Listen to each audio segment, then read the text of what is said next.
Welcome back to another explainer. All right, let's just jump straight into it because today we are unpacking a case that bridges this terrifying gap between folklore and real-world documented history. We're looking at one of Japan's most unbelievable and, frankly, genuinely terrifying real horror legends, the story of the Okiku Doll. Now, if you think you've heard every haunted doll story out there, you might want to brace yourself. The specific details recorded in this source material completely defy all logic. So, I've got a question for you. Would you keep a doll that grows human hair? And look, we aren't talking about some dusty relic lost to history here. We are talking about a physical doll currently kept at a Japanese temple. According to the actual records and the monks who care for it today, its hair literally grows exactly like human hair. It even needs regular trimming. But if you think growing hair is disturbing, well, it actually gets worse.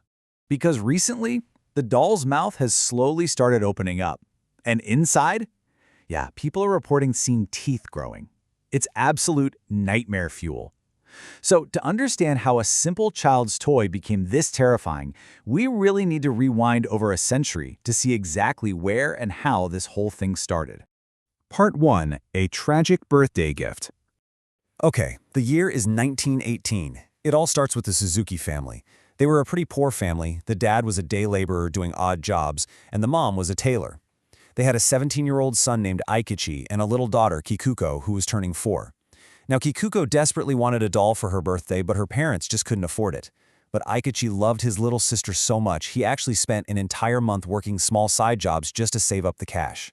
He ended up finding this really unique traditional Japanese doll in a red kimono. It had sharp black hair down to its neck, a peaceful face, but these remarkably deep, staring eyes. He gave it to Kikuko, she named it Okiku, and man, they became completely inseparable. But then, tragedy struck. A mosquito bite infected little Kikuko with a severe case of malaria. Sadly, she passed away, literally clutching the doll to her chest until her very last breath. Now here's the crucial turning point. In Japanese tradition, it's totally customary to cremate the deceased alongside their most treasured possessions. So naturally, the family wanted the Okiku doll burned with Kikuko. But, for reasons that aren't completely detailed in the records, the local temple just flat out refused to let the doll be included in the cremation. So, forced to adapt, this grieving family brought the doll back home and set it on a shelf in their main hall as a memorial. They thought they were honoring their little girl, but in reality, they were setting the stage for something deeply, deeply unsettling. Part 2. The haunting begins. So, it wasn't long before the family's quiet grief was interrupted by the impossible. Aikichi was actually the first one to notice a physical change in the doll. Remember, when he bought it, the doll had jet black hair that stopped squarely at its neck. But sitting there on that shelf, the hair had grown. It was now reaching the doll's shoulders. Not only that, the color was shifting from pure black to this brownish, human hair shade, and the ends of the hair were actually getting split ends. I mean, that is biologically impossible for an inanimate object, right? And it wasn't just the hair. The environmental changes started creeping in too. Aikichi started waking up in the middle of the night to these soft whispers and a little girl's gentle laughter coming directly from the hall where the doll sat. He swore it sounded exactly like his late sister. Then one day, he comes home to an empty, locked house, only to find Kikuko's old drawings violently scattered all over the floor of a closed room. And sitting right smack in the middle of those scattered drawings, the Okiku doll. When Aikichi told his parents, they basically brushed it off as grief-induced paranoia, just their minds playing tricks on them. So to prove it was all in their heads, his mother grabs a pair of scissors and chops the doll's overgrown hair right back up to the neckline. But according to the family's accounts, this single act of defiance was their biggest mistake. Part 3. The curse escalates. Because by altering the doll, they essentially provoked whatever was inside it. The very night the hair was cut, the mother had this intensely vivid nightmare. In her dream, little Kikuko comes to her, just sobbing uncontrollably because her beautiful hair had been chopped off. But then, the sorrow shifts. The crying turns into this pure, violent anger, and right before the mother's eyes, Kikuko's face grotesquely transforms into the stiff, staring face of the Okiku doll. Now, the nightmare was terrifying enough on its own, but the reality was so much worse. The mother wakes up screaming, literally thrashing around in her bed. Why? Because the Okiku doll, the one left out in the hall, was now sitting directly on top of her chest, just staring down at her. The whole family rushes into the room, absolutely horrified, realizing that, oh wow, Aikichi had been right all along. From that night forward, the haunting just goes into absolute overdrive. Every single member of the family starts having these shared nightmares where the doll is actively trying to murder them. And that hair the mom cut, yeah, it grew back almost immediately, cascading right past the doll's shoulders again. While Ikichi was working in the hall one evening, he swore on his life he saw the doll turn its head to look at him and literally blink its eyes. Shadows of a small child are darting through the hallways, and the voices just became this constant, terrifying echo in the Suzuki home. Part 4. The Doll Fights Back. The family had officially reached their breaking point. They could not live with this entity in their house anymore. They decide the only way out is to dispose of it entirely.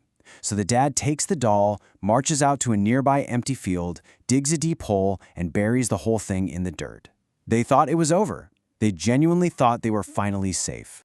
But that very same night, while the three of them are sleeping huddled in the same room for safety, they get jolted awake. This deafening, violent banging starts slamming against their front door. And mixed with the banging are the agonizing screams of a little girl, just begging to be let inside.